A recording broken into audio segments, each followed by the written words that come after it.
To all my yogis out there, I miss being able to practice with you.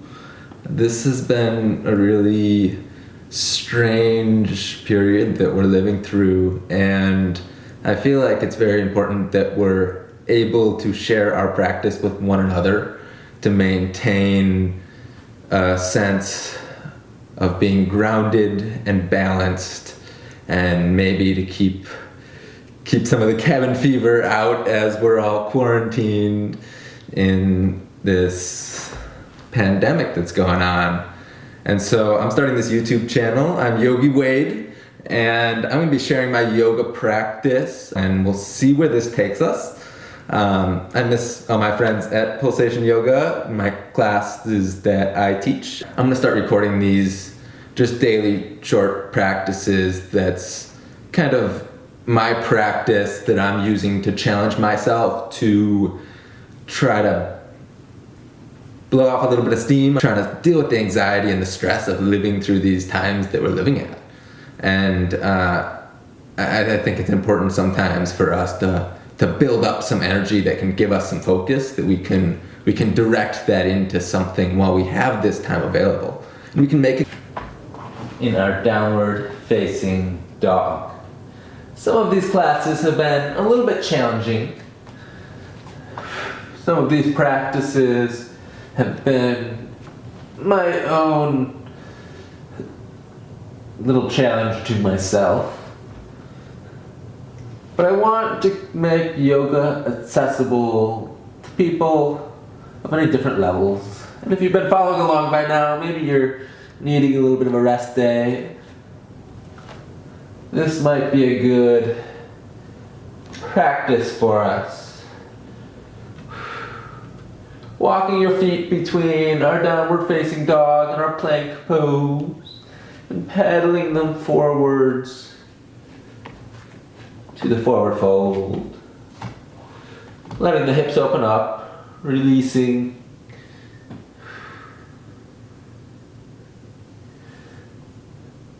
We'll come back up to standing. Bring our hands to our heart. Folding forward with a flat back.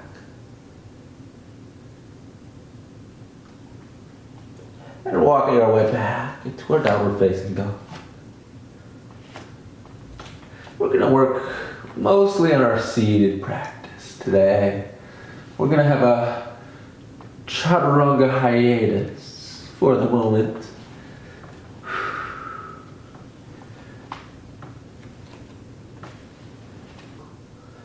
And let our body dangle for a moment. It's good to feel humble in the sun salutation, regardless of the version. If we use our simplest sun salutation aids, it is still a bow.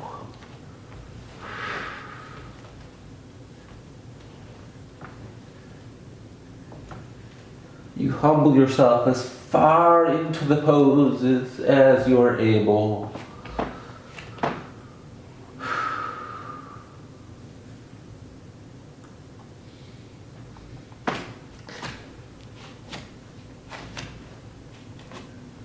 It's okay just to be there.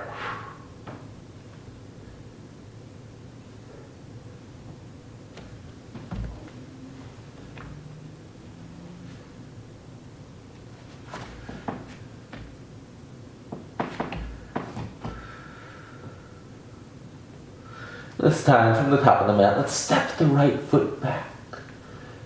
Maybe finding a standing split. On the way to our low lunge, squaring the hips, opening the heart, pulling everything together from the core and the ribs, shoulders to the hips. Finding any version of Anjaneyasana that works for you. And coming forwards to frame the front foot. And step back into our downward facing dog.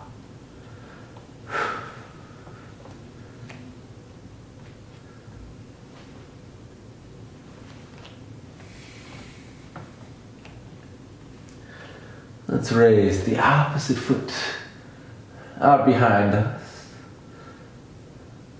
Lifting it as high as you can. And stepping it forwards. Bringing the back knee down. Squaring the hips and shoulders. And reaching up. Finding whatever version of Anjaneyasana works for you. Maybe it's just upright with our hands at our heart. Some days I like the energy of the back bend. We'll come forwards.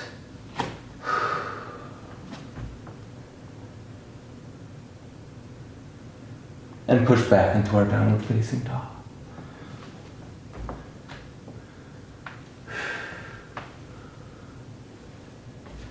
Did I say this was going to be a chaturanga free class? I lied. Let's find our squat.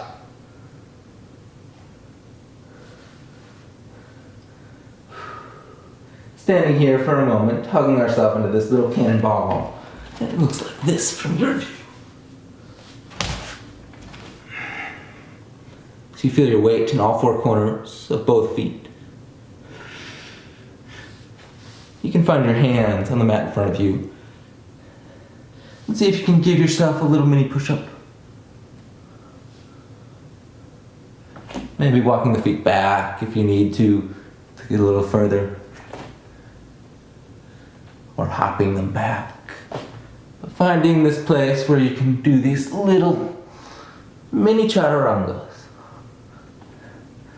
Bakasana push-ups. And the closer you bring your hands back to your feet, the more able you may be to pick it up. Finding that practice wherever it may be. And we pull it through and find a seated practice. Sitting up tall. Let's reach our hands over heads and bow forwards. Shoulders to hips as you pull the heart all the way forwards. Don't worry about getting the legs straight as much as getting the spine lengthened. And releasing.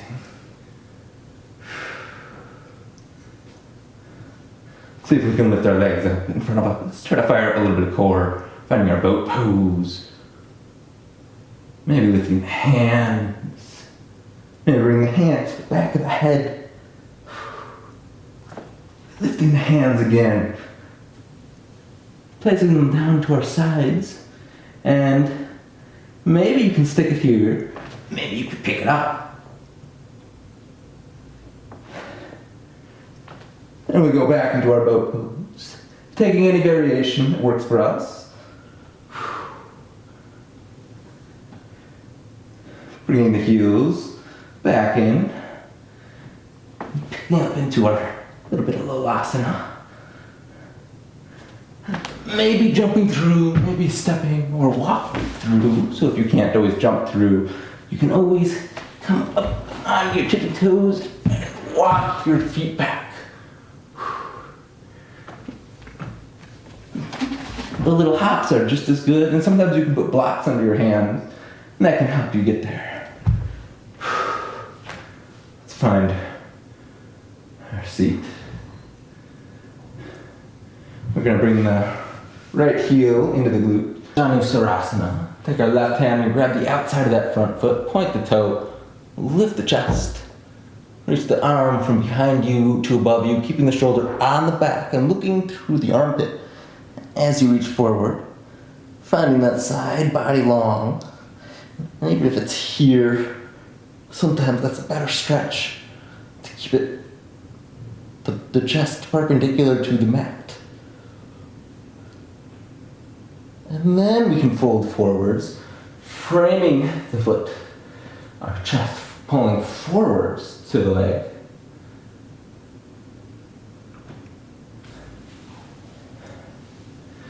And we'll flip our feet. Janusarasa on this side. Grabbing the outside of that front foot. Left hand behind us. Opening the chest. Full wingspan. Like a clock. Comes to the top. Keeping those shoulders on the back. And looking through the armpit as the arm reaches forwards. Finding that place that works for you. Maybe it's not all the way down to the foot. That's okay. Maybe it's wherever it is that the left side body and the kidney is wringing out, pushing blood through the organs. Taking some deep breaths here.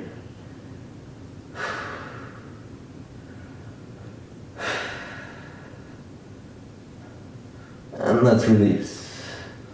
Going back to center. Let's bring our feet, the heels and toes, to the mat. Find ourselves laying down. See if we can bring the top of the head to the mat and lift the chest up. Finding our fish pose. Maybe we can get the legs straight. I find that harder. You can also come back on the hands in the fish pose. Get the legs straight.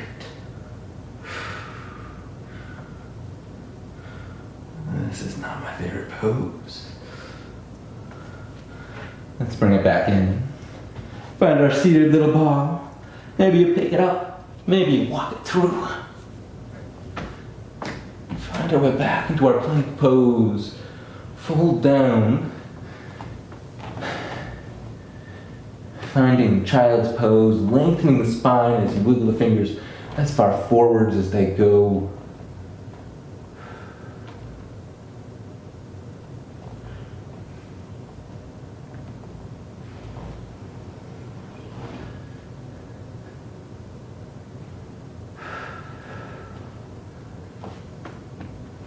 Let's walk our hands back in, tucking our knees into a little ball. We're trying to do our little asana push-up one more time. Toes however way you like it. Maybe bring the hands closer to the feet until you can pick the feet up. And walk it forwards. Sitting tall. Let's bring our feet in and cradle them. Cradle the leg. Right leg, the baby cradle. Left heel comes to the right hip. Turn this way so you can see you open your chest as you place that heel down to the outside of the left hip. And you wiggle the right heel all the way, the left heel all the way to the right hip, which is on the right side. You sit tall in your cow face. And bring the arms out long.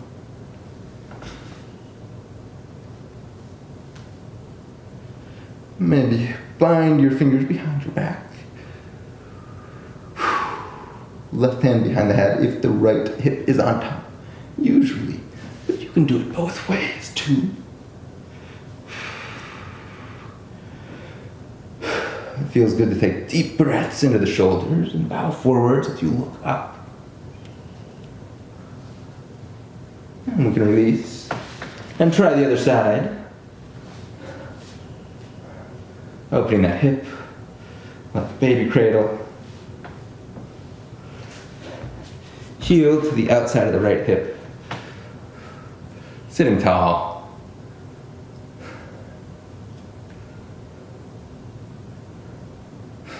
Arms come long. We try our bind, whichever way works for us, or maybe both if you'd like to try either.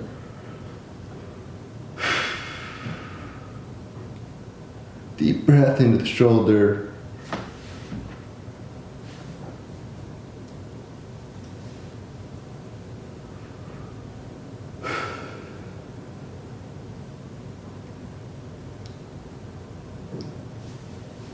or release. We find our seat. Taking this moment, feel the breath coming in.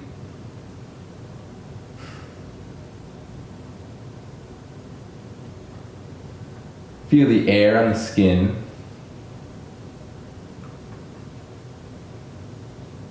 Notice this experience of being alive right now.